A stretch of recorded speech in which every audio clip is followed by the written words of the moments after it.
Shall we pray before we? Father God, we want to thank you once again for this beautiful day, for this new week you've given us.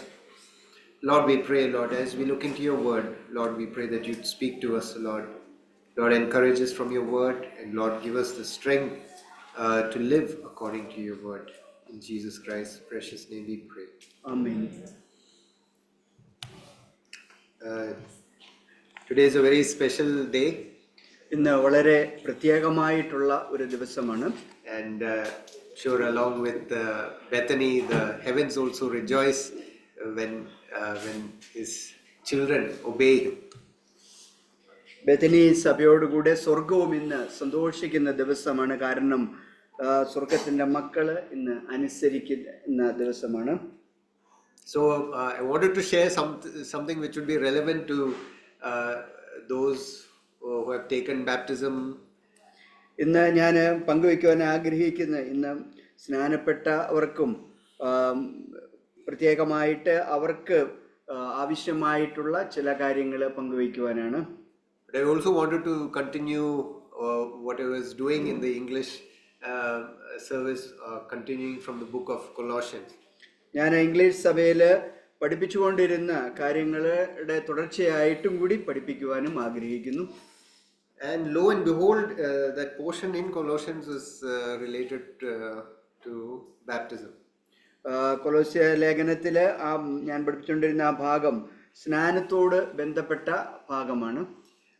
So what we can do is maybe if we can turn our Bibles to Colossians chapter 2, and if you can read that whole chapter, 23 verses. കൊലോസ്യ ലേഖനം 2-ാം അധ്യായത്തിലേക്ക് നമുക്കെതിരെ 1 മുതൽ 23 വരെയുള്ള വാക്യങ്ങളായിരിക്കും വായിക്കുന്നത്. നിങ്ങൾക്കും ലാവദോക്യയിലുള്ളവർക്കും ജഡത്തിൽ എൻ്റെ മുഖം കണ്ടിട്ടില്ലാത്ത എല്ലാവർക്കും വേണ്ടി അവർ ക്രിസ്തുവെന്ന ദൈവമർമ്മത്തിൻ്റെ പരിജ്ഞാനവും വിവേകപൂർണതയുടെ സമ്പത്തും പ്രാപിക്കുവാൻ തക്കവണ്ണം സ്നേഹത്തിൽ ഏകീഭവിച്ചിട്ട് ഹൃദയങ്ങൾക്ക് ആശ്വാസവും ലഭിക്കണം എന്ന് വെച്ച് ഞാൻ എത്ര വലിയ പോരാട്ടം കഴിക്കുന്നു എന്ന് നിങ്ങൾ അറിയുവാൻ ഞാൻ ഇച്ഛിക്കുന്നു. അവനിൽ ജ്ഞാനത്തിൻ്റെയും പരിജ്ഞാനത്തിൻ്റെയും നിക്ഷേപങ്ങളൊക്കെയും ഗുപ്തമായിട്ട് ഇരിക്കുന്നു. വശീകരണ വാക്കുകൊണ്ട് ആരും നിങ്ങളെ ചതിക്കാതിരിക്കുവാൻ ഞാൻ ഇത് പറയുന്നു. ഞാൻ ശരീരം കൊണ്ട് ദൂരസ്ഥനാണെങ്കിലും ആത്മാവ് കൊണ്ട് നിങ്ങളോട് കൂടെയുള്ളവനായി നിങ്ങളുടെ ക്രമവും ക്രിസ്തുവിൽ നിങ്ങൾക്കുള്ള വിശ്വാസത്തിൻ്റെ സ്ഥിരതയും കണ്ട് സന്തോഷിക്കുന്നു. ആകയാൽ നിങ്ങൾ കർത്താവായ യേശുക്രിസ്തുവിനെ കൈക്കൊണ്ടതുപോലെ അവൻ്റെ കൂട്ടായ്മയിൽ നടക്കുവിൻ. അവനിൽ വേരൂന്നിയും ആത്മീക വർധന പ്രാപിച്ചും നിങ്ങൾക്ക് ഉപദേശിച്ചു തരുന്നതിന് ഒത്തവണ്ണം വിശ്വാസത്തിൽ ഉറച്ചും സ്തോത്രത്തിൽ കവിഞ്ഞും ഇരിക്കുവിൻ. തത്വജ്ഞാനവും വെറും വഞ്ചനയും കൊണ്ട് ആരും നിങ്ങളെ കവർന്നു കളയാതിരിക്കുവാൻ സൂക്ഷിക്കുവിൻ. അത് മനുഷ്യരുടെ സമ്പ്രദായത്തിനൊത്തവണ്ണം ലോകത്തിൻ്റെ ആദ്യ പാഠങ്ങൾക്ക് ഒത്തവണ്ണം അല്ലാതെ ക്രിസ്തുവിന് ഒത്തവണ്ണമുള്ളതല്ല.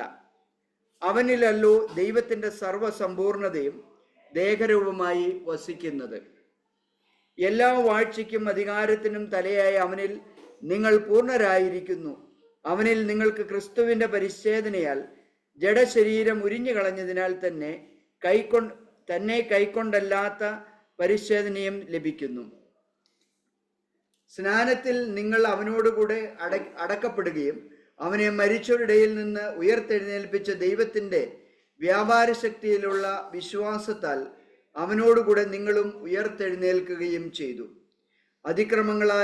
അതിക്രമങ്ങളിലും നിങ്ങളുടെ ജഡത്തിൻ്റെ അഗ്രചർമ്മത്തിലും മരിച്ചവരായിരുന്ന നിങ്ങളെയും അവനോടുകൂടെ ജീവിപ്പിച്ചു. അതിക്രമങ്ങളൊക്കെയും നമ്മോട് ക്ഷമിച്ച ചട്ടങ്ങളാൽ നമുക്ക് വിരോധവും പ്രതികൂലവുമായിരുന്ന കൈയെഴുത്ത് മായിച്ച് ക്രൂശിൽ തറച്ച് നടുവിൽ നിന്ന് നീക്കിക്കളഞ്ഞു. വാഴ്ചകളെയും അധികാരങ്ങളെയും ആയുധവർഗം വേൽപ്പിച്ച് ക്രൂശിൽ അവരുടെ മേൽ ജയോത്സവം കൊണ്ടാടി അവരെ പരസ്യ കാഴ്ചയാക്കി. അതുകൊണ്ട് ഭക്ഷണപാനങ്ങൾ സംബന്ധിച്ചോ പെരുന്നാൾ, വാവ്, ശാബത്ത് എന്നീ കാര്യത്തിലോ ആരും നിങ്ങളെ വിധിക്കരുത്. ഇവ വരുവാനിരുന്നവയുടെ നിഴലത്രേ, ദേഹമെന്നതോ ക്രിസ്തുവിനുള്ളത്. താഴ്മയിലും ദൂതന്മാരെ ആരാധിക്കുന്നതിലും രസിച്ച് സ്വന്തം ദർശനങ്ങളിൽ പ്രവേശിക്കുകയും തൻ്റെ ജഡമനസ്സിനാൽ വെറുതെ ചീർക്കുകയും തലയെ മുറുകെ പിടിക്കാതിരിക്കുകയും ചെയ്യുന്നവൻ ആരും നിങ്ങളെ വിരുത് തെറ്റിക്കരുത്.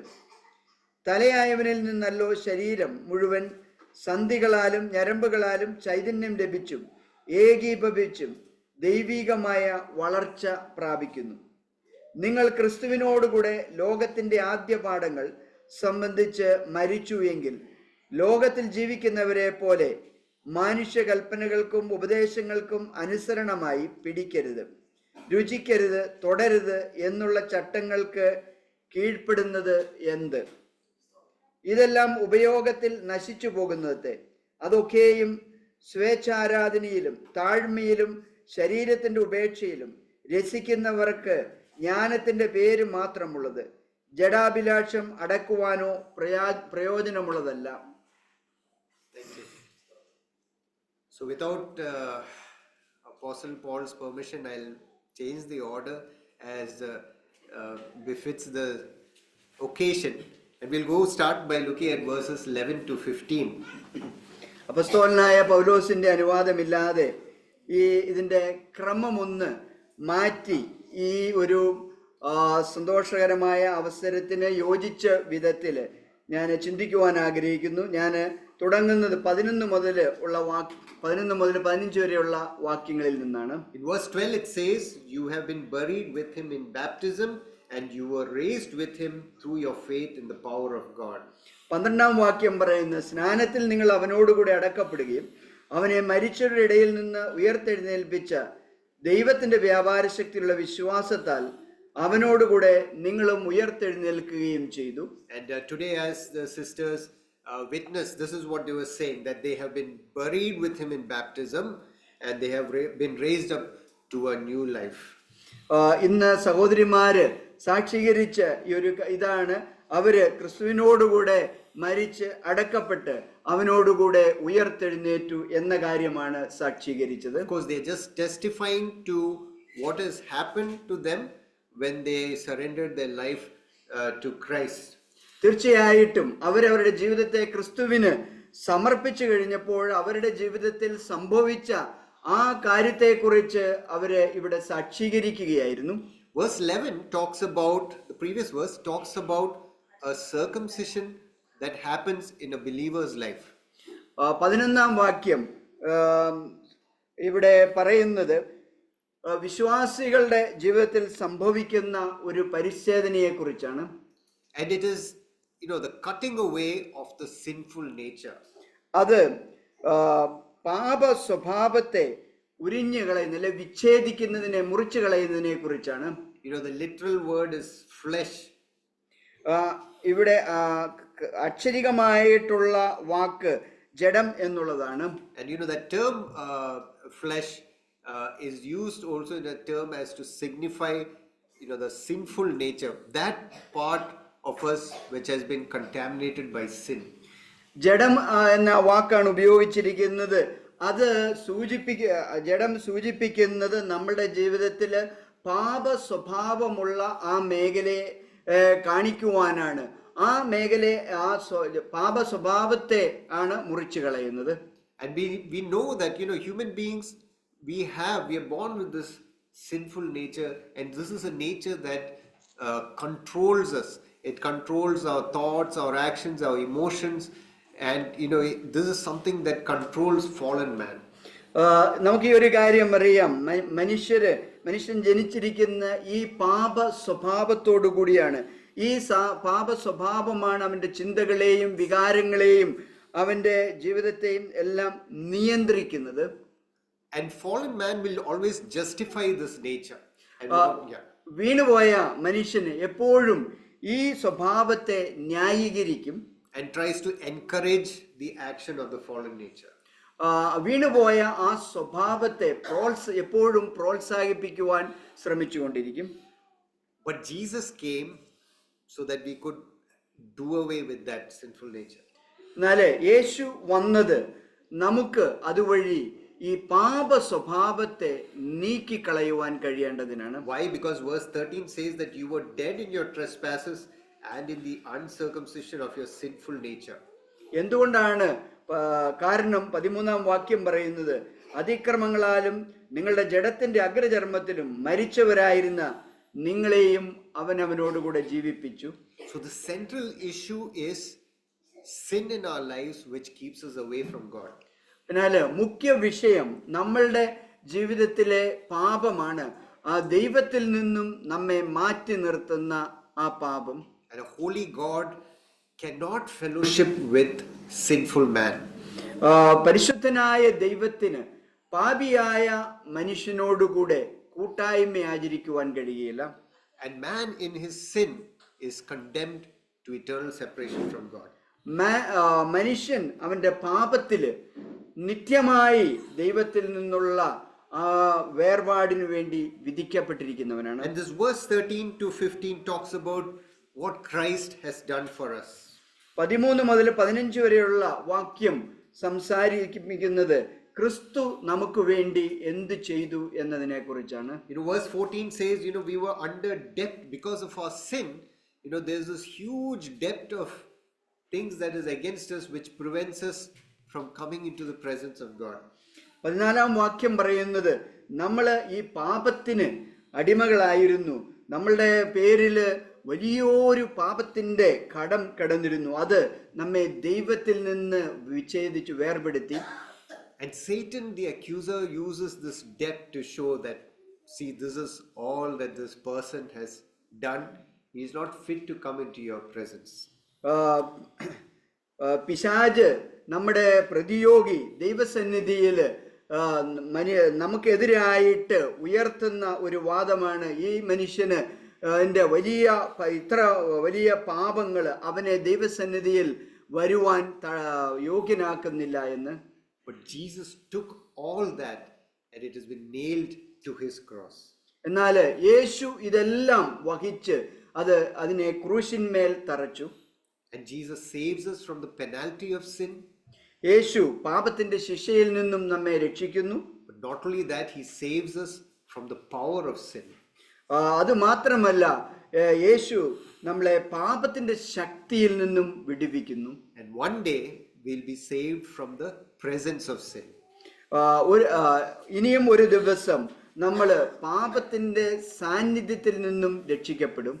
And so this baptism, it's a joyful occasion when we have testified to what Jesus has done for us and that we have offered our lives. We are a new life, but this is just the beginning. സ്നാനം സന്തോഷകരമായിട്ടുള്ള ഒരു ദിവസവും ഒരു അവസരവുമാണ്. നമ്മൾ അവിടെ സാക്ഷീകരിക്കുകയാണ് യേശു ക്രിസ്തു നമുക്ക് വേണ്ടി നമ്മുടെ ജീവിതത്തിൽ എന്തു ചെയ്തു എന്നതിനെ കുറിച്ച്. എന്നാൽ ഇത് ഒരു ആരംഭം മാത്രമാണ്. The verse 1 Paul started by saying, I am struggling for you and for those in Laodicea. ഒന്നാം വാക്യത്തിൽ പൗലോസ് അപ്പോസ്തലൻ പറയുന്നത്, ഞാൻ നിങ്ങൾക്കും ലാവദോക്യയിലുള്ളവർക്കും വേണ്ടി പോരാടുകയാണ് എന്ന്. In verse 5 he says, I'm absent from you, I have not met you, but I'm there in spirit with you. He's like saying, I'm able, like it's like I'm so in connection with you, it's like as if I'm almost there. അഞ്ചാം വാക്യത്തിൽ പൗലോസ് അപ്പോസ്തലൻ പറയുന്നത്, ഞാൻ ശരീരം കൊണ്ട് നിങ്ങളിൽ നിന്ന് ദൂരസ്ഥനാണെങ്കിലും അകന്നിരിക്കുന്നുവെങ്കിലും ആത്മാവ് കൊണ്ട് നിങ്ങളോട് വളരെ അടുത്തിരിക്കുന്നു, നിങ്ങളുടെ സന്നിധിയിലാണ് എന്നുള്ളതാണ്. And it's like he's saying, I'm really struggling with you because I know the challenges you guys are going to face. ഞാൻ പൗലോസ് പറയുന്നത്, നിങ്ങൾ അഭിമുഖീകരിക്കുന്ന ആ പ്രശ്നങ്ങളുമായിട്ട് നിങ്ങൾ മല്ലിടുന്നതിനാൽ അത് മല്ലിടാൻ പോകുന്നത് കാണുമ്പോൾ ആ കാര്യങ്ങൾക്ക് വേണ്ടി ഞാൻ വാസ്തവമായിട്ടും പോരാടുകയാണ് എന്ന്. And he's saying, I'm struggling for you and for those at Laodicea. ഞാൻ പൗലോസ് പറയുന്നത്, ഞാൻ നിങ്ങൾക്ക് വേണ്ടിയും ലാവദോക്യയിലുള്ളവർക്ക് വേണ്ടിയും പോരാടുകയാണ്. You have begun well, but it's very important how you end. നിങ്ങൾ നന്നായിട്ട് തുടങ്ങി, എന്നാൽ അത് എങ്ങനെ അവസാനിപ്പിക്കുന്നു എന്നുള്ളതും പ്രാധാന്യമേറിയതാണ്. How did Laodicea end? എങ്ങനെയാണ് ലാവദോക്യ സഭ അവസാനിച്ചത്? Yeah, when we read Revelation, we see that Laodicea started off well, but they ended up being so lukewarm. നമ്മൾ വെളിപ്പാട് പുസ്തകം വായിക്കുമ്പോൾ കാണുന്നത്, ലവദോക്യ സഭ നന്നായിട്ട് തുടങ്ങി, എന്നാൽ അവര് പിന്നീട് ശീതോഷ്ണവരായി തീർന്ന് ആണ് അതിൻ്റെ അന്ത്യം വരുന്നത്. And it's that point where Jesus says that you're not hot, you're not cold, and I feel like spitting you out. യേശു ഇങ്ങനെ ആണ് അവിടെ പറയുന്നത്, നിങ്ങൾ ചൂടോ തണുപ്പോ ഇല്ലാത്തവരായിരിക്കുന്നതിനാൽ ഞാൻ എൻ്റെ വായിൽ നിന്ന് നിങ്ങളെ തുപ്പിക്കളയുമെന്ന്. So from starting from a point of being on fire, we can reach that point where we become lukewarm. ആരംഭത്തിൽ നമ്മൾ തുടങ്ങുമ്പോൾ നമ്മൾ തീ പിടിച്ചവരായിട്ട് തുടങ്ങിയിട്ട് പിന്നീട് മന്ദോഷ്ണകരായി തീരുന്ന ഒരവസ്ഥയിൽ നമുക്ക് എത്തിച്ചേരാം. In verse 6 here Paul says, therefore just as you received Christ Jesus as Lord, continue to walk in him. 6-ാം വാക്യത്തിൽ ഇപ്രകാരം പൗലോസ് പറയുന്നു, ആകയാൽ നിങ്ങൾ കർത്താവായ ക്രിസ്തയേശുവിനെ കൈക്കൊണ്ടതുപോലെ അവന്റെ കൂട്ടായ്മയിൽ തന്നെ നടക്കുവിനെന്ന്. It's important you have to continue to walk in him. തുടർന്നും ക്രിസ്തുവിനോടുകൂടെ നടക്കുക എന്നുള്ളത് പ്രധാനപ്പെട്ട കാര്യമാണ്. You receive Christ, but along the way there will be challenges, there will be dangers that can affect our walk in the Lord. നമ്മൾ ക്രിസ്തുവിനെ സ്വീകരിച്ചു, എന്നാൽ മുന്നോട്ടുള്ള പാതയിൽ പ്രയാസങ്ങളും അപകടങ്ങളും വരും. അപകടങ്ങളും അഭിമുഖീകരിക്കേണ്ടി വരുമ്പോൾ നമുക്ക് തണുത്തു പോകാം. And when I say, so when you say the word dangers, some of these D's are discouragement, disagreements, deceptions, distractions. ഞാൻ അപകടം എന്ന് പറയുമ്പോൾ ഇംഗ്ലീഷിലുള്ള ഡി എന്ന വാക്കുകൊണ്ട് ഉപയോഗിക്കുന്ന നിരാശ, വഞ്ചന, വഞ്ചന, നമ്മളെ disagreement and distraction. വിയോജിപ്പുകള്, നമ്മുടെ ശ്രദ്ധയെ ഏകാഗ്രതയെ തെറ്റിച്ചു കളയുന്ന കാര്യങ്ങള്. So first thing, discouragements. ഒന്നാമതായിട്ട് നിരാശ. Even the apostle Paul was not a stranger to discouragement. അപ്പോസ്തലനായ പൗലോസ് പോലും ഈ നിരാശ അല്ലെങ്കിൽ തണുത്തു പോകുന്ന ആ അവസ്ഥയിൽ നിന്ന് അപരിചിതനായിരുന്നില്ല. 2 Corinthians 1 verse 8. 2 കൊരിന്ത്യ ലേഖനം 1-ാം അധ്യായം അതിൻ്റെ 8-ാം വാക്യം, സഹോദരന്മാരെ, ആസിയായിൽ ഞങ്ങൾക്കുണ്ടായ കഷ്ടം നിങ്ങൾ അറിയാതിരിക്കുവാൻ ഞങ്ങൾക്ക് മനസ്സില്ല. ജീവനോടിരിക്കുമോ എന്ന് നിരാശ തോന്നുമാറ് ഞങ്ങൾ ശക്തിക്ക് മീതെ അത്യന്തം ഭയപ്പെട്ടു. It was like as if they reached to the despairing, even to the point of death. അത് അവര് ആ ഒരു സാഹചര്യത്തെ അഭിമുഖീകരിച്ചപ്പോൾ അവർ നിരാശപ്പെട്ട് മരിച്ചു പോകുമോ എന്നുള്ള ഒരു അവസ്ഥയിൽ വരെയും എത്തിച്ചേർന്നു. We can often be discouraged due to different reasons. നമുക്ക് പല കാരണങ്ങളാൽ നിരാശപ്പെട്ട് മിക്കപ്പോഴും ആയിരിക്കാം. We can be discouraged when things don't go as we desire or expect them to be. നമ്മൾ പ്രതീക്ഷിക്കുന്നത് പോലെയോ ആഗ്രഹിക്കുന്നത് പോലെയോ കാര്യങ്ങൾ നടക്കാതെ വരുമ്പോൾ നമുക്ക് നിരാശ വരാം. Proverbs 13 verse 12 says that hope deferred makes the heart sick. സദൃശ്യവാക്യം 13-ാം അധ്യായം 12-ാം വാക്യം പറയുന്നത്, മാറ്റിവെക്കപ്പെട്ട നിവൃത്തിയിരിക്കാത്ത ആ പ്രത്യാശ നിരാശയിലേക്ക് നമ്മെ നടത്താം. You're hoping for something, you feel that it's around the corner and then you see that it's not there, and that discourages us. നമ്മൾ ചില കാര്യങ്ങൾ നടക്കും എന്ന് വളരെ പ്രതീക്ഷയോടുകൂടെ ജിജ്ഞാസയോടുകൂടെ ആയിരിക്കുമ്പോൾ അതിപ്പോൾ നടക്കുമെന്ന് തോന്നുമ്പോൾ അവിടെ ചെല്ലുമ്പോൾ ഒന്നുമില്ലാത്ത അവസ്ഥ വരുന്നു. Sometimes it's the words of people. Proverbs 12 verse 18 says that the words of the reckless pierce like a sword. ചില അവസരങ്ങൾ വാക്കുകളായിരിക്കും. സദൃശവാക്യം 12-ാം അധ്യായം 18-ാം വാക്യത്തിൽ പറയുന്നത് ചില ആളുകളുടെ വാക്കുകൾ ശരം പോലെ അമ്പ് പോലെ ആയിരിക്കുമെന്ന്. There are certain people, they take pleasure in discouraging others. ചില ആളുകൾക്ക് അവർക്കൊരു സന്തോഷം, സ്വയം സന്തോഷം ലഭിക്കുന്ന ഒരു പ്രവൃത്തിയാണ് മറ്റുള്ളവരെ നിരുത്സാഹപ്പെടുത്തുകയും നിരാശപ്പെടുത്തുകയും ചെയ്യുന്നത്. If they see that the other person is discouraged, they become very happy. മറ്റേ വ്യക്തിക്ക് കുറെ നിരാശയൊക്കെ ഉണ്ടാകുകയാണെങ്കിൽ ഈ വ്യക്തിയെ അത് സന്തോഷിപ്പിക്കും. They see the other person very happy, they are discouraged. മറ്റേ വ്യക്തി വളരെ സന്തോഷപ്രദനായിട്ടിരിക്കുന്ന കാണുകയാണെങ്കിൽ ഈ വ്യക്തിക്ക് നിരാശ ഉണ്ടാകും. So there are many people walking around like this. അതുപോലെ അനേക വ്യക്തികൾ പലരും ഇതുപോലെ നമുക്ക് കണ്ടെത്താൻ കഴിയും. And they want to discourage you. അവരുടെ ഒറ്റ ലക്ഷ്യം നിങ്ങളെ നിരുത്സാഹപ്പെടുത്തുക എന്നുള്ളതാണ്. Another way is, sometimes it might be a physical ailment or illness which is getting prolonged. That can also be a discouragement. വേറൊരു കാര്യം, നീണ്ട നാള് നിലനിൽക്കുന്ന ശാരീരികമായിട്ടുള്ള എന്തെങ്കിലും രോഗാവസ്ഥയായിരിക്കും, അത് നമ്മളെ നിരുത്സാഹപ്പെടുത്തും. In 2 Corinthians, Paul talks about a thorn in his flesh, and many scholars believe that thorn in the flesh was a physical ailment that he had. 2 കൊരിന്ത്യർ ലേഖനത്തിൽ പൗലോസ് ഒരു കാര്യം പറയുന്നുണ്ട്, ശരീരത്തിൽ ഉണ്ടായിരുന്ന ഒരു മുള്ളിനെ കുറിച്ച്. പല പണ്ഡിതന്മാരും അത് ഏതോ ശാരീരികമായിട്ട് രോഗാവസ്ഥ ആയിരുന്നതിനെ എന്നാണ് അവർ പറയുന്നത്. In Galatians we read about his eye ailment. They said that he had some sort of eye infection which was not getting cured. Galatia ലേഖനത്തിൽ ഇങ്ങനെ പൗലോസിന്റെ കണ്ണിന് എന്തോ ഒരു അസുഖമുണ്ടായിരുന്നു, അത് സൗഖ്യപ്പെടാതെ ഇരുന്നു. And he tells them, you accepted me despite all my face looking like that.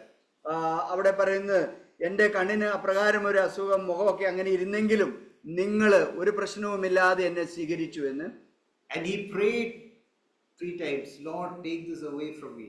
പൗലോസ് എന്നിട്ട് 3 പ്രാവശ്യം കർത്താവിനോട് പ്രാർത്ഥിച്ചു, ഇത് എടുത്തു മാറ്റണമേ എന്ന്. What did Jesus say? My grace is sufficient. എന്നാൽ യേശു കൊടുത്ത മറുപടി എന്താണ്? എന്റെ കൃപ നിനക്ക് മതി എന്ന്.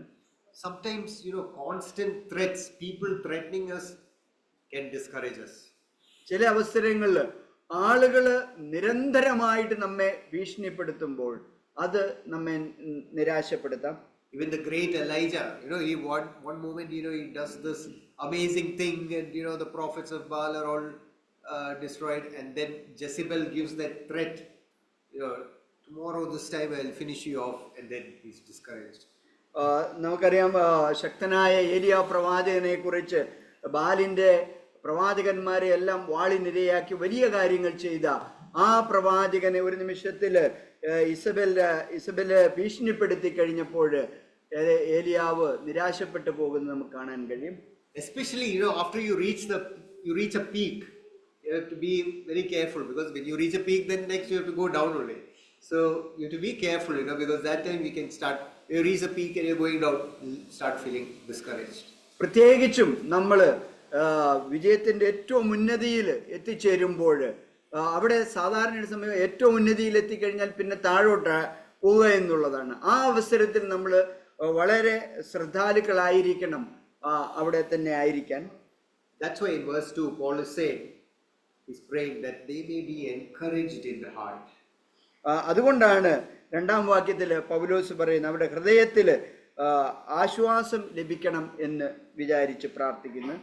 The second D is disagreements and discord.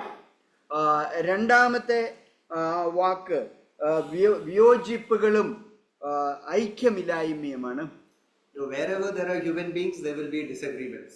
എവിടെയെല്ലാം മനുഷ്യരുണ്ടോ അവിടെയെല്ലാം വിയോജിപ്പുകളും ഉണ്ടാകും. And I always, very often I say this, when Ivy and myself, when we went to missions, we thought everybody will be like very big saints, because they come to call us for missions, they look very saintly. But then when we went there, we saw this like politics and other things happening. We were like, what is happening? പലപ്പോഴും ഞാൻ ഈ കാര്യം പറയാറുണ്ട്. ഐവിയും തോമസും കൂടെ മിഷൻസിന് പോയപ്പോൾ ഒരു കാര്യം വിചാരിച്ചത് അവിടെയുള്ളവരെല്ലാം വിശുദ്ധന്മാരായിരിക്കും, ഒരു പ്രശ്നവും ഉണ്ടായിരിക്കില്ല. എന്നാൽ അവിടെ ചെന്ന് കഴിഞ്ഞപ്പോഴാണ് യഥാർത്ഥമായിട്ടുള്ള സാഹചര്യം മനസ്സിലായത്. അവർ തമ്മിലുള്ള വിയോജിപ്പുകളും പിണക്കങ്ങളും രാഷ്ട്രീയവും എല്ലാം. But we need to understand, wherever there's human beings, there will be issues. ഈ ഒരു കാര്യം പക്ഷെ നമ്മൾ മനസ്സിലാക്കണം, എവിടെയൊക്കെ മനുഷ്യരുണ്ടോ അവിടെയൊക്കെ ഐക്യമില്ലായ്മയും പ്രശ്നങ്ങളും ഉണ്ടാകും. See, Paul and Barnabas had disagreement. Paul and Peter had disagreement. പൗലോസും ബാർനബസും തമ്മിൽ വിയോജിപ്പുണ്ടായിരുന്നു. പോളും പൗലോസും പത്രോസും തമ്മിൽ പ്രശ്നമുണ്ടായിരുന്നു. See, when you have a difference in personality, when you have difference in what is your area of calling and somebody else's area of calling, area of interest, there will be some disagreement might be there. പല ഒരുമിച്ചുള്ള വ്യക്തിത്വങ്ങൾ തമ്മിൽ വ്യത്യാസമുണ്ടാകും. നമ്മളുടെ വിശ്വാസത്തിന്റെ ആ വിളി തമ്മിലുള്ള വ്യത്യാസങ്ങൾ അങ്ങനെ പല രീതിയിൽ ഐക്യമില്ലായ്മ അല്ലെ വിയോജിപ്പുകൾ വരാം. In Paul tells to the church in Philippians 4 verse 2, he's talking about two women. He says, I urge Euodia and Syntyche to agree with each other in the Lord. ഫിലിപ്പിയ ലേഖനം 4-ാം അധ്യായത്തിൽ അതിൻ്റെ 2-ാം വാക്യത്തിൽ പൗലോസ് ഇപ്രകാരം പറയുന്നു, കർത്താവിൽ ഏക ചിന്തയോടിരിക്കുവാൻ ഞാൻ യുവോദ്യയെയും സുന്തുകയെയും പ്രബോധിപ്പിക്കുന്നു. So who are these ladies? Are they like pagan ladies or ladies of the world? ആരാണ് ഈ സ്ത്രീകൾ? ഇത് വിജാതീയ സ്ത്രീകളാണോ, ലോകത്തിന്റെ സ്ത്രീകളാണോ? Who are they? They are Paul's co-workers. They are like doing mission work with Paul. അവര് പൗലോസിന്റെ സഹപ്രവർത്തകരാണ്. അവർ ഒരുമിച്ചായിരുന്നു മിഷൻ പ്രവർത്തനങ്ങൾ ചെയ്തുകൊണ്ടിരുന്നത്. Paul is telling them, please, both of you, come to agreement. പൗലോസ് അവരോട് പറയുന്നത്, ദയവായി നിങ്ങൾ രണ്ടുപേരും ഒരു യോജിപ്പിൽ എത്തുക എന്ന്. So different personalities, different natures, you can sometimes have disagreements. വ്യത്യസ്തമായ വ്യക്തികൾ ഒരുമിച്ച് വരുമ്പോൾ ചില അവസരങ്ങളിൽ വിയോജിപ്പുകൾ ഉണ്ടാകും. What is very important is that we should be able to realize that there can be differences. We should be able to appreciate the differences. You should be able to thank God for the good qualities of the other person. ഏറ്റവും പ്രധാനപ്പെട്ട ഒരു കാര്യം എന്താണെന്ന് ചോദിച്ചു കഴിഞ്ഞാൽ, ഈ വ്യത്യസ്തതകൾ നാം മനസ്സിലാക്കുകയും അത് അംഗീകരിക്കുവാനും അതിനുവേണ്ടി ദൈവത്തോട് നന്ദി പറയുവാനും അത് സ്വീകരിക്കുവാനും നാം തയ്യാറാകുക എന്നുള്ളതാണ്. That's why he says that he'll go on to say in Colossians, he says, above all, put on love which binds all things in perfect harmony. കൊലോസ്യ ലേഖനത്തിൽ പൗലോസ് പറയുന്നു, എല്ലാറ്റിനും ഉപരിയായിട്ട് എല്ലാ കാര്യങ്ങളെയും ഒരുമിപ്പിക്കുന്ന സ്നേഹത്തെ ധരിക്കുവിൻ എന്ന്. So that's in Colossians 3 verse 14. Above all these virtues, put on love, which is the bond of perfect unity. കൊലോസ്യ ലേഖനം 3-ാം അധ്യായം അതിന്റെ 14-ാം വാക്യത്തിൽ ഇങ്ങനെ പറയും, എല്ലാറ്റിനും മീതെ സമ്പൂർണതയുടെ ബന്ധമായ സ്നേഹം ധരിക്കുവിൻ എന്ന്. The third D is deception.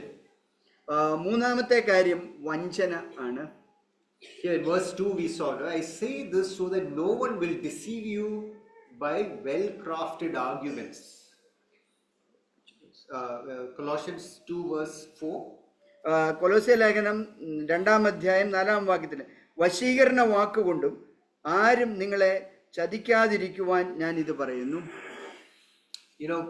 It's you can very confidently, people can very confidently present the wrong things. ആളുകൾക്ക് നല്ല ഉറപ്പോടുകൂടെ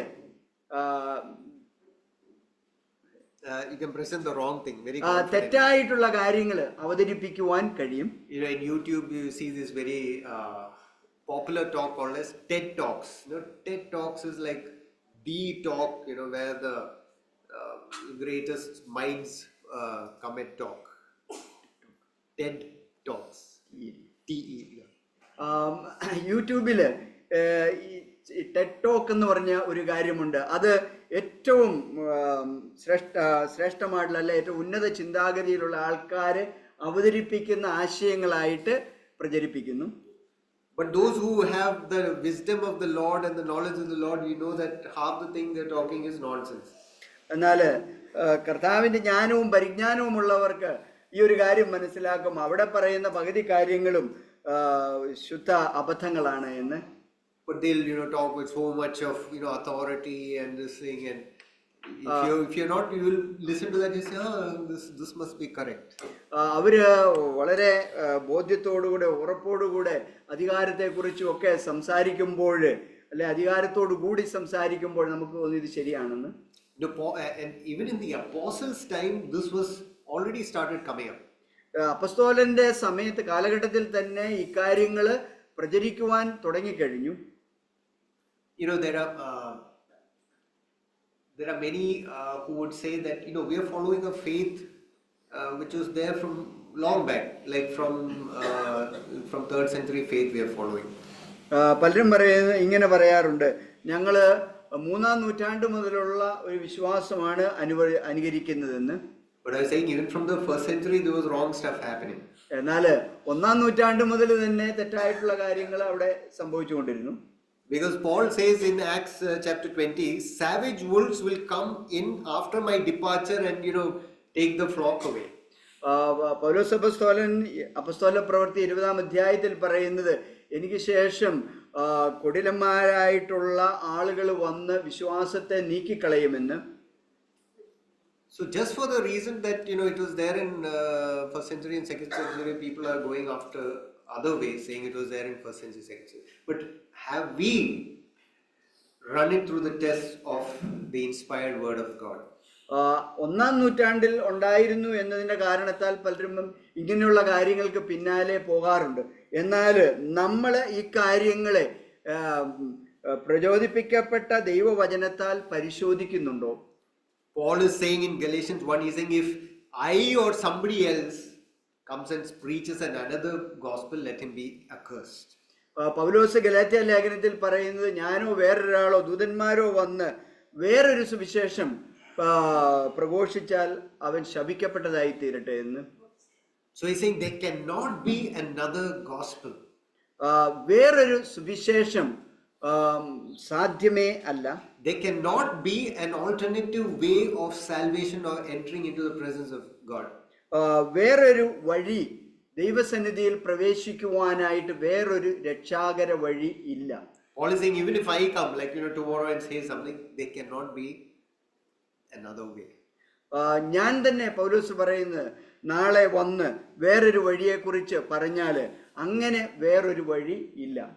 But because man changes, but God never changes. കാരണം മനുഷ്യൻ മാറിപ്പോകും, എന്നാൽ ദൈവത്തിന് മാറ്റമില്ല. So he's saying here, beware of deception. അതുകൊണ്ട് ഇവിടെ പറയുന്നത് വശീകരണത്തെ കുറിച്ച് നമ്മൾ വിവേകമുള്ളവരായിരിക്കുക, അല്ലെ വഞ്ചനപരമായ കാര്യങ്ങളെ കുറിച്ച് വിവേചനം നമുക്ക് വേണമെന്ന്. And Satan is the master of deception, and he is out to get the children of God. പിശാച് ഈ വഞ്ചനയിൽ അവൻ വളരെ വിദഗ്ധനാണ്. അവൻ ആളുകളെ വഞ്ചിക്കുവാൻ വേണ്ടി ഇറങ്ങി പുറപ്പെടുന്ന വ്യക്തിയാണ്.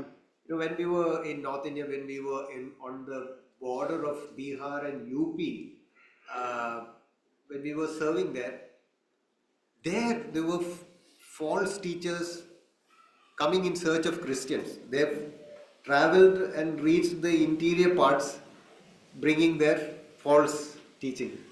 ഞങ്ങൾ വടക്കേ ഇന്ത്യയിൽ പ്രവർത്തിച്ചു കൊണ്ടിരുന്ന, ബീഹാറിൻ്റെയും UP-യുടെയും അതിർത്തി പ്രദേശങ്ങളിൽ പ്രവർത്തിച്ചു കൊണ്ടിരുന്നപ്പോൾ തെറ്റായിട്ടുള്ള സുവിശേഷം പഠിപ്പിക്കുന്നവര് അവിടെയുള്ള ക്രിസ്ത്യാനികളെ അന്വേഷിച്ച് അവരുടെ തെറ്റായ സുവിശേഷം അറിയിക്കുവാൻ വേണ്ടി ഉൾപ്രദേശങ്ങളിൽ പോലും കടന്നു വന്നിരുന്നു. There was this group called Jerusalem Mother group, where they say God the Father and Jerusalem the Mother, and where they use that one verse, Jerusalem is your mother or whatever, and they use that, and that is their teaching. ഇങ്ങനൊരു group അവിടെ കടന്നു വരുന്നു, യെരുശലേമിനെ അമ്മയായിട്ട് ചിത്രീകരിച്ച് ആ ഒരു വാക്യം എടുത്ത് അതിന്റെ പേരിൽ അത് ഉപയോഗിച്ച് അവിടെ കടന്നു വന്നിരുന്ന ആൾക്കൂട്ടമുണ്ടായിരുന്നു. And they'll go to believers and say, you won't go to heaven unless you believe this. അവർ വിശ്വാസികളുടെ അടുത്ത് പോയിട്ട് പറയും, നിങ്ങൾ ഈ ഒരു കാര്യം വിശ്വസിച്ചില്ല എങ്കിൽ സ്വർഗത്തിൽ പോവുകയില്ല എന്ന്. Jesus is not enough, you need to do this also. യേശു മാത്രം പോരാ, നിങ്ങൾ ഈ ഒരു കാര്യം കൂടി ചെയ്തേ മതിയാവൂ. You have, in addition to this, you also have to follow this and that. You have to do this and that, and then you will get saved. ഇത് കൂടാതെ ഇന്ന കാര്യങ്ങൾ കൂടി ചെയ്താൽ മാത്രമേ നിങ്ങൾ രക്ഷിക്കപ്പെടുകയുള്ളൂ.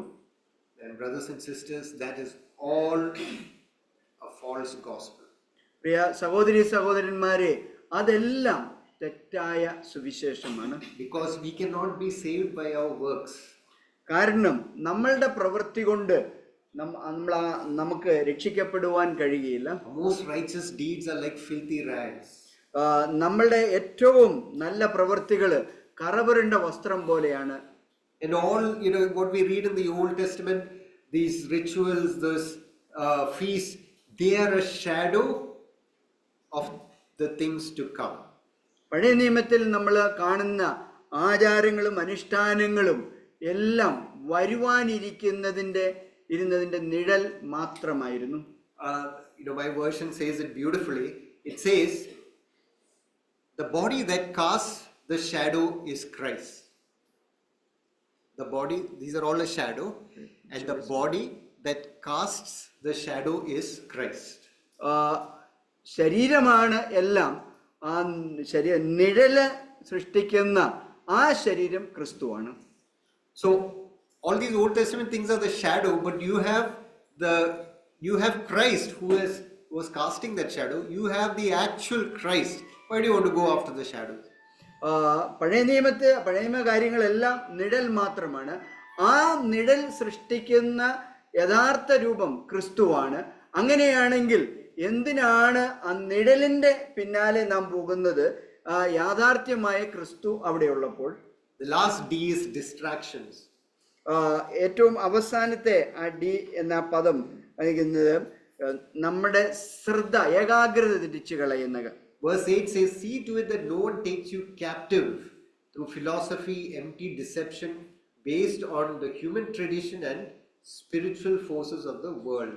എട്ടാം വാക്യം പറയുന്നത്, തത്വജ്ഞാനവും വെറും വഞ്ചനയും കൊണ്ട് ആരും നിങ്ങളെ കവർന്നു കളയാതിരിക്കുവാൻ സൂക്ഷിക്കുവിൻ. അത് മനുഷ്യരുടെ സമ്പ്രദായത്തിനൊത്തവണ്ണം, ലോകത്തിന്റെ ആദ്യ പാഠങ്ങൾക്ക് ഒത്തവണ്ണം അല്ലാതെ ക്രിസ്തുവിനൊത്തവണ്ണമല്ല. So again, be careful of things that will distract you from Christ. ക്രിസ്തുവിൽ നിന്ന് നമ്മളെ വ്യതിചലിക്കുന്ന ആ കാര്യങ്ങളെ കുറിച്ച് നമുക്ക് ശ്രദ്ധയുണ്ടായിരിക്കണം. So putting it all together, we come to verse 2, that they may be encouraged in heart, knit together in love, and filled with the full riches of complete understanding. ഈ കാര്യങ്ങളെല്ലാം ഒരുമിച്ച് ചേർത്തുകൊണ്ട് രണ്ടാം വാക്യത്തിലേക്ക് നാം വരുമ്പോൾ, അവർ ക്രിസ്തു എന്ന ദൈവമർമ്മത്തിന്റെ പരിജ്ഞാനവും വിവേകപൂർണതയുടെ സമ്പത്തും പ്രാപിക്കുവാൻ തക്കവണ്ണം സ്നേഹത്തിൽ ഏകീഭവിച്ചിട്ട് ഹൃദയങ്ങൾക്ക് ആശ്വാസം ലഭിക്കണം എന്ന് വെച്ച് ഞാൻ എത്ര വലിയ പോരാട്ടം കഴിക്കുന്നു. So this is Paul's prayer to the believers. He's saying that I'm praying that you'll be encouraged in heart, knit together in love, and filled with the full riches of complete understanding. ഇതാണ് വിശ്വാസികൾക്കുള്ള പൗലോസ് അപ്പോസ്തലന്റെ പ്രാർത്ഥന. അപ്പോസ്തലൻ പ്രാർത്ഥിക്കുകയാണ്, നിങ്ങൾ ഹൃദയത്തിൽ ആശ്വാസം ലഭിച്ചിട്ട് ഒരുമിച്ച് തുന്നിച്ചേർത്ത് പോരാട്ടം കഴിക്കണമെന്ന് പൗലോസ് ആഗ്രഹിക്കുന്നു. And how do we reach that place? എങ്ങനെ ആ സ്ഥലത്ത് നാം എത്തിച്ചേരും? If you read on, it says, so that they may know the mystery of God, namely Christ. That same verse 2. അവൻ ക്രിസ്തു എന്ന ദൈവത്തിന്റെ പരിജ്ഞാനവും വിവേകതയുടെ സമ്പത്തും പ്രാപിക്കുവാൻ. The knowledge of Christ, intimate knowledge, growing in that intimate knowledge of Christ is the way that you're going to be encouraged in heart. It's going to be the way that you're going to be knit together in love. It's going to be the way that you're filled with right understanding. ക്രിസ്തുവിന്റെ ആ വിവേകത്തിന്, ക്രിസ്തുവിന്റെ പരിജ്ഞാനത്തിന് ഒത്തവണ്ണം നാം ഏറ്റവും അടുത്ത് ആത്മീകമായിട്ട് വളരുമ്പോഴാണ് ഹൃദയങ്ങൾക്ക് ആശ്വാസം ലഭിക്കുവാൻ തക്കവണ്ണം വളരുന്നത്. John 15, Jesus says, apart from me you can do nothing. യോഹന്നാന്റെ സുവിശേഷം 15-ാം അധ്യായത്തില് യേശു പറയുന്നത്, എന്നെ കൂടാതെ നിങ്ങൾക്ക് ഒന്നും ചെയ്യുവാൻ കഴിയുകയില്ല എന്ന്. See, we can't get up one fine morning and say, hear one motivational talk and say, today I'm going to be encouraged. പെട്ടെന്നൊരു രാവിലെ സമയത്ത് നാം എഴുന്നേറ്റിട്ട് ഒരു പ്രചോദനകരമായിട്ടുള്ള ഒരു പ്രസംഗം കേട്ടിട്ട് നമുക്ക് പറയാല, ഇതിനാൽ ഞാൻ ഇന്ന് പ്രോത്സാഹിപ്പിക്കപ്പെടുവാൻ പോവുകയാണ് എന്ന്. Or you get up one day morning and say, today I'm going to love everybody in my life. അല്ലെങ്കിൽ ഏതെങ്കിലും രാവിലെ സമയം എഴുന്നേറ്റിട്ട് ഇന്ന് ഞാൻ എല്ലാവരെയും സ്നേഹിക്കാൻ പോവുകയാണെന്ന്. And then that one person comes and irritates you in some way, and then everything is like collapses. അതിനുശേഷം ആരെങ്കിലും ഒരാൾ വന്നിട്ട് നിങ്ങളെ അസ്വസ്ഥപ്പെടുത്തുകയും അലോസരപ്പെടുത്തുകയും ഒക്കെ ചെയ്യുമ്പോഴെല്ലാം അതോടുകൂടി തകർന്നടിയും. You see, we can't do it on our own strength. നമുക്ക് നമ്മുടേതായ ശക്തി കൊണ്ട് തന്നെ ഒന്നും ചെയ്യാൻ കഴിയില്ല. Apart from me, you can do nothing. എന്നെ കൂടാതെ നിങ്ങൾക്കൊന്നും ചെയ്യുവാൻ കഴിയില്ല. When we know Christ, it says here, when we know the mystery of God. ഇവിടെ പറയുന്നത് നമുക്ക് ദൈവത്തിന്റെ മർമ്മങ്ങളെ അറിയുമ്പോൾ, in chapter 1 verse 27 we had seen last time, what is this mystery? It says, this mystery which is Christ in you, the hope of glory. കഴിഞ്ഞ പ്രാവശ്യം നാം കണ്ടു 1-ാം അധ്യായത്തിൽ അതിന്റെ 27-ാം വാക്യത്തില് ഈ മർമ്മത്തിന്റെ മഹിമാദനം എന്ത് എന്ന് നാം അറിഞ്ഞു എന്ന്. When we have Christ in us and we are growing in that relationship with Christ, then we will be able to do all these things. നമുക്ക് ക്രിസ്തു നമ്മുടെ ഉള്ളിൽ ഉള്ളപ്പോൾ ആ മർമ്മവുമായിട്ട് നാം ഒരു ബന്ധത്തിൽ വളരുമ്പോൾ നമുക്ക് ഇതിന്റെ മഹത്വത്തെ അറിയുവാൻ കഴിയും. When you have Christ in you, when you have that relationship, you know verse 10 which says, you have been made complete in Christ. You are complete in Christ. നമുക്ക് ക്രിസ്തു നമ്മുടെ ഉള്ളിലുണ്ടെന്ന് നാം അറിയുകയും ആ ക്രിസ്തുവുമായിട്ട് ബന്ധത്തിൽ വളരുകയും ചെയ്യുമ്പോൾ 10-ാം വാക്യത്തിൽ പറയുന്നത്, തലയായ അവനിൽ നിങ്ങൾ പരിപൂർണരായിരിക്കും എന്ന്. You are complete in Christ. അവനിൽ ക്രിസ്തുവിൽ നിങ്ങൾ പരിപൂർണരായിരിക്കും. You don't have to go now, seeking and searching things so that you think, no, I'm so incomplete, I need to do this, that. You are complete in Christ. നമ്മൾ അവിടെ ഇവിടെയും പോയി യാതൊരുവിധ കാര്യങ്ങളും അന്വേഷിക്കേണ്ട ആവശ്യമില്ല, ഞാൻ അപൂർണനാണ് എന്ന് പറഞ്ഞ്, മറിച്ച് ക്രിസ്തുവിൽ നാം പരിപൂർണരാണ്. So what do we need to do? What do we need to do in our daily lives? അതുകൊണ്ട് നമ്മുടെ അനുദിന ജീവിതത്തിൽ നാം എന്ത് ചെയ്യേണ്ടിയിരിക്കുന്നു? Verse 6, just as you received Christ, how do we continue to walk in? 6-ാം വാക്യത്തിൽ പറയുന്നത്, നാം ക്രിസ്തുവിനെ എങ്ങനെ സ്വീകരിച്ചുവോ അതുപോലെ തന്നെ തുടർന്നും ക്രിസ്തുവിൽ നാം മുന്നോട്ട് പോവുക. Verse 7 says, you be rooted and build up in him. 7-ാം വാക്യം പറയുന്നത്, അവനിൽ വേരൂന്നിയും അവനിൽ വർദ്ധിച്ചും വരുവാനും. So it's very important that our roots have to go deep down into Christ. ഇത് വളരെ പ്രധാനപ്പെട്ട ഒരു കാര്യമാണ്. നമ്മുടെ വേരുകൾ ക്രിസ്തുവിൽ ആഴത്തിൽ വേരൂന്നി വളരുവാനും. It has to go deeper and deeper into him, and as the roots go deeper, we are built higher up in that. വേരുകൾ ആഴത്തിൽ പോകുന്നത് അനുസരിച്ചായിരിക്കും നമ്മൾ മുകളിലോട്ട് ഉയരത്തിൽ പണിയപ്പെടുന്നത്. When we see the trees which are strong, which can withstand the wind, the storms, if you are able to see down, you will see that their roots are very deep and very strong. നമ്മൾ കാറ്റിനെയും കൊടുങ്കാറ്റിനെയും ഒക്കെ അതിജീവിക്കുന്ന വൃക്ഷങ്ങളെ കാണുമ്പോൾ ആ വൃക്ഷങ്ങളുടെ വേരുകൾ വളരെ ആഴത്തിൽ ഇറങ്ങിയ വേരുകൾ, ശക്തമായ വേരുകളുള്ള വൃക്ഷങ്ങളായിരിക്കും. But if it's a nice big beautiful tree and the roots are very small, when the storm and winds come, that tree will collapse. വളരെ എന്നാൽ വൃക്ഷം വളരെ മനോഹരവും കാണാൻ ഭംഗിയുള്ളതൊക്കെ ആണെങ്കിലും അതിന് ആഴത്തിലുള്ള വേരുകളില്ലെങ്കിൽ കാറ്റ് വരുമ്പോഴേ അത് മറിഞ്ഞു വീഴും. Like I think last month in Believers Hospital, there is nice big beautiful trees, but I think they made all the pavement and buildings and all. There's no place for the roots to go in. Believers ഹോസ്പിറ്റലിന്റെ മുൻവശത്ത് മനോഹരമായിട്ടുള്ള ധാരാളം വൃക്ഷങ്ങൾ നട്ടുപിടിപ്പിച്ചു. എന്നാൽ ആ വൃക്ഷങ്ങളുടെ ചുറ്റിലും നടപ്പാതകളും വഴികളും എല്ലാം അവർ പണിതതിനാൽ ഈ വൃക്ഷങ്ങൾക്ക് താഴോട്ട് പോകുവാൻ, ആഴത്തിലേക്ക് പോകുവാൻ, വേരുകൾ പോകുവാൻ സ്ഥലമില്ല. One big wind came and your storm came and this old tree was out. വലിയ ഒരു കാറ്റ് അടുത്ത ദിവസം വന്നപ്പോൾ ഈ വൃക്ഷം മറിഞ്ഞ് കടപുഴകി വീഴുവാൻ ഇടയായി തീർന്നു. And for the size of the tree, the roots didn't look very big. ആ വൃക്ഷത്തിന്റെ വലുപ്പം അനുസരിച്ച് അതിന്റെ വേരുകൾ വളരെ ശുഷ്കിച്ചതായിട്ട് കാണുവാൻ കഴിഞ്ഞു. Our roots need to go deep into Christ.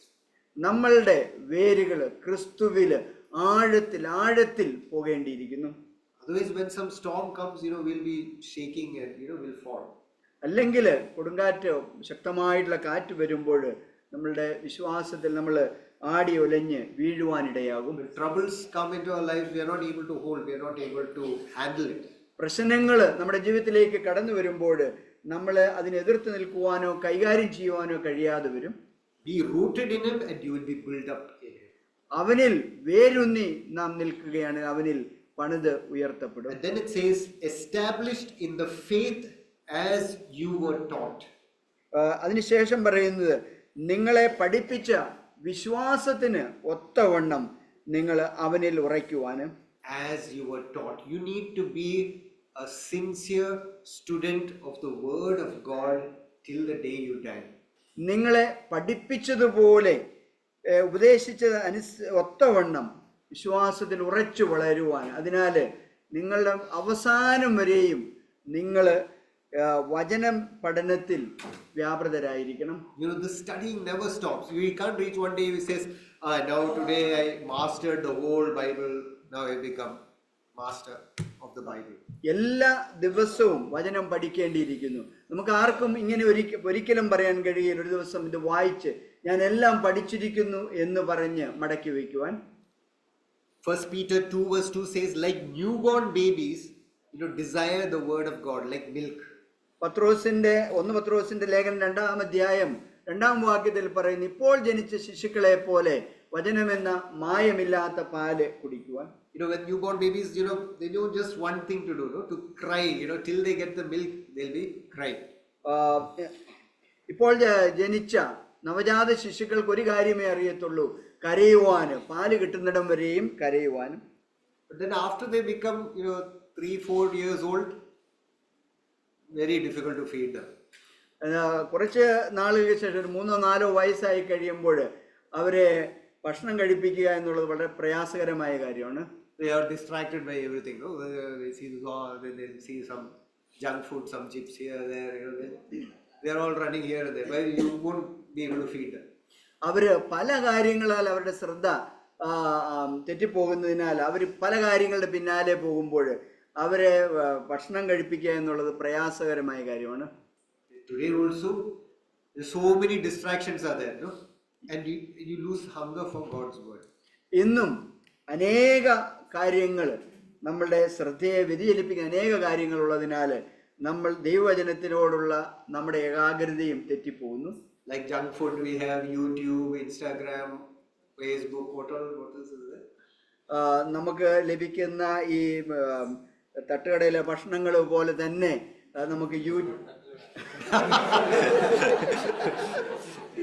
Junk food നമുക്കും യൂട്യൂബും അതുപോലെയുള്ള സാമൂഹികമായിട്ടുള്ള പല കാര്യങ്ങൾ യൂട്യൂബിലും വാട്സപ്പിലും ഫേസ്ബുക്കിലും ഒക്കെ ലഭിക്കും. So we have to be careful that we don't lose our hunger for God's word and that we are continuously, eagerly feeding on that. നമ്മളുടെ ദൈവവചനത്തോടുള്ള ആ ആർത്തി, അത് ഭക്ഷിക്കുവാനുള്ള ദാഹം ഒരിക്കലും നമ്മൾ വിട്ടുകളയരുത്. The third thing, finally, overflowing with thankfulness. അവസാനമായിട്ട് നമ്മുടെ ഹൃദയം നിറഞ്ഞു കവിയുന്ന ആ നന്ദി, കൃതജ്ഞത നമുക്കുണ്ടായിരിക്കണം. That thankfulness which comes from remembrance of what Christ has done in our lives. നമ്മുടെ ജീവിതത്തിൽ ക്രിസ്തു എന്തു ചെയ്തു എന്ന കാര്യത്തെക്കുറിച്ചുള്ള ഓർമ്മ നമ്മുടെ ജീവിതത്തിൽ സ്തോത്രമായിട്ട് പുറത്തു വരണം. That's why every week we remember the Lord's table, because it's a time of thankfulness, knowing that what is at the center, why we are here today is because of all of what Jesus has done for us. അതുകൊണ്ടാണ് എല്ലാ ആഴ്ചയിലും നമ്മൾ കർത്തൃമേശയെക്കുറിച്ച് ചിന്തിക്കുന്നത്. യേശു എന്ത് നമുക്ക് വേണ്ടി ചെയ്തു, എന്തുകൊണ്ടാണ് നാം ഇവിടെ ആയിരിക്കുന്നത് എന്നതിനെ കുറിച്ച്. In the Old Testament, God asked the Israelites to keep the Passover so that they would remember, how God delivered them out of Egypt. പഴയ നിയമത്തില് ഇസ്രായേൽ ജനതയോട് ദൈവം പറഞ്ഞു പെസഹ ആചരിക്കണമെന്ന്. ദൈവം അവരെ മിസ്രയീമിന്റെ അടിമത്തത്തിൽ നിന്ന് വിടുവിച്ചതിന്റെ ഓർമ്മ ആചരിക്കുവാൻ വേണ്ടി. But when we would see that one generation would be thankful, the next generation would forget. They would start grumbling, they start going after their own way. They forget what God has done for them. അവിടെ നാം കാണുന്നത് ഒരു തലമുറ ദൈവം ചെയ്ത കാര്യത്തെക്കുറിച്ച് നന്ദിയോടെ സ്മരിക്കുമ്പോൾ അടുത്ത തലമുറ അത് വിസ്മരിച്ചു കളയുകയും പിറുപിറുക്കുകയും ദൈവം ചെയ്ത കാര്യത്തെ മറന്നു പോവുകയും ചെയ്യുന്നു. but we are called to be a people who are always thankful. എന്നാൽ നമ്മൾ വിളിക്കപ്പെട്ടിരിക്കുന്ന ഒരു ജനം എപ്പോഴും ദൈവം ചെയ്ത കാര്യത്തെ നന്ദിയോടുകൂടി ഓർക്കുന്നവരായിരിക്കുവാൻ. In Thessalonians it says, in everything give thanks. തെസ്സലോനിക്ക ലേഖനത്തില് ഇങ്ങനെ പറയുന്നു, എല്ലാത്തിലും സ്തോത്രം ചെയ്യുവിൻ. In every circumstance give thanks. എല്ലാ സാഹചര്യത്തിലും ദൈവത്തിന് നന്ദി കരയേറ്റുവാൻ. Even if the fig tree does not blossom, even if you're not having things in your barns, give thanks. അത്തിമരം തളിർത്തില്ലെങ്കിലും ഗോതമ്പ് കളപ്പരയിൽ ശേഖരിച്ചിട്ടില്ല എങ്കിലും ദൈവത്തിന് നന്ദി കരയേറ്റുവാൻ. Thankfulness should never be replaced by bitterness in our lives. നന്ദി സ്തോത്രം ഒരിക്കലും നമ്മുടെ ഹൃദയത്തില് പെറുപെറുപ്പായിട്ട് മാറരുത്. So may Christ always be the center of our lives. എപ്പോഴും നമ്മുടെ ജീവിതത്തിന്റെ കേന്ദ്ര ബിന്ദുവായി ക്രിസ്തുവിനെ പ്രതിഷ്ഠിക്കുക. I always share this example of Sachin Tendulkar. Everyone knows Sachin Tendulkar? ഞാൻ എപ്പോഴും ഈ ഒരു ഉദാഹരണം പങ്കുവയ്ക്കാറുണ്ട് Sachin തെണ്ടുൽക്കറിന്റെ. Everyone knows Sachin Tendulkar? എല്ലാവർക്കും അറിയാമല്ലോ Sachin തെണ്ടുൽക്കറിനെ. Everyone knows Vinod Kambli? എല്ലാവർക്കും അറിയാവോ വിനോദ് കാംബ്ലിയെ?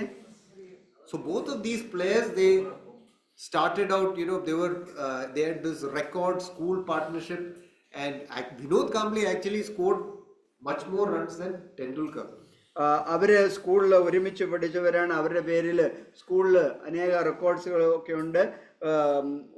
ഒരു സമയത്ത് വിനോദ് കാംബ്ലി ടെണ്ടുൽക്കറേക്കാളും കൂടുതൽ റൺസ് അടിച്ചിരുന്ന വ്യക്തിയാണ്. Everybody is saying these two are going to do very great things in cricket. എല്ലാവരും പറഞ്ഞു ഈ രണ്ട് വ്യക്തികളും ഒരുമിച്ച് ചേർന്ന് ക്രിക്കറ്റില് വലിയ കാര്യങ്ങൾ ചെയ്യുവാൻ പോവുകയാണ്. Tendulkar went on to do great things. Tendulkar വലിയ കാര്യങ്ങൾ ചെയ്ത് മുന്നേറി. But this Kambli destroyed his life. He went into alcohol, became an alcoholic, destroyed his career, and he went down.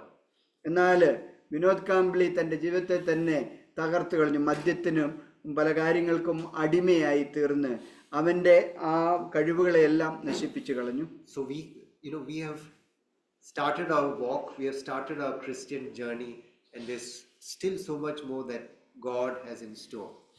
നമ്മളുടെ ക്രിസ്തീയ ജീവിതം നാം ആരംഭിച്ചു കഴിഞ്ഞു. ഇനിയും അനേക കാര്യങ്ങൾ ദൈവത്തിന് നമുക്ക് വേണ്ടി തരുവാനുണ്ട്, നമുക്ക് വേണ്ടി കരുതി വെച്ചിട്ടുണ്ട്. And it is all up to, it boils down to what is our desire for Jesus, what is our heart for Jesus like.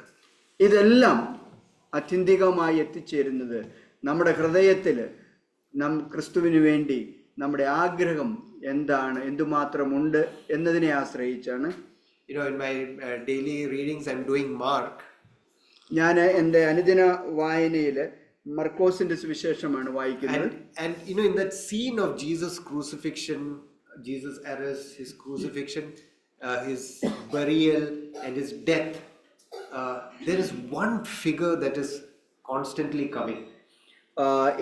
അവിടെ യേശുക്രിസ്തുവിന്റെ ക്രൂശീകരണത്തിലും അവന്റെ മരണ അടക്കത്തിലും ഒരു വ്യക്തിത്വം അവിടെ നമുക്ക് കാണാൻ കഴിയും. You know who that figure is? ആരാണ് ആ വ്യക്തി എന്ന് നിങ്ങൾക്കറിയാവോ? Yeah, Satan is there. But yes, Mary Magdalene is there. You just read Mark. Mary Magdalene is there when he's crucified. She's watching from a distance. When he's buried, Mary Magdalene is there. Early in the morning, Mary Magdalene gets up. And if you read Mark, it says, and Jesus appeared first to Mary Magdalene, from whom 7 demons were driven out. Mary മാഗ്ദലിനാണ് ആ വ്യക്തി യേശുവിന്റെ ക്രൂശീകരണത്തിലും അകലെ നിന്ന് വീക്ഷിച്ചു കൊണ്ടിരുന്നത്. മരണസമയത്തും അടക്കത്തിലും ഒക്കെ Mary Magdalene അവിടെ ഉണ്ടായിരുന്നു. യേശു ഉയർത്തെഴുന്നേറ്റ് കഴിഞ്ഞപ്പോഴും ആദ്യം പ്രത്യക്ഷപ്പെടുന്നത് മേരി മാഗ്ദലിനാണ്. അവളിൽ നിന്നാണ് യേശു 7 ദുരാത്മാക്കളെ പുറത്താക്കിയത്. So that is the statement.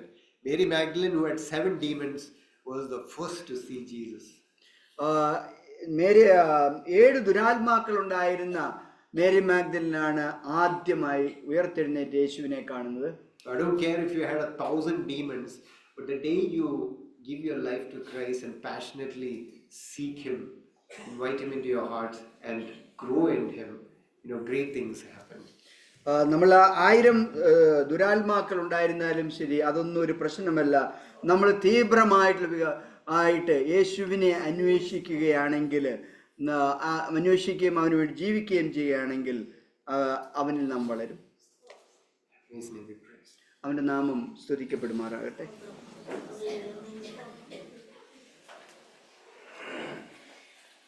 സമയം ആയി, അതുകൊണ്ട് നമുക്ക് അവസാനിപ്പിക്കേണ്ട സമയമായി.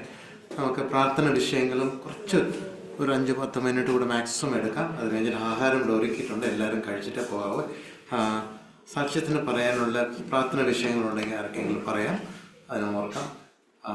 ഇന്നത്തെ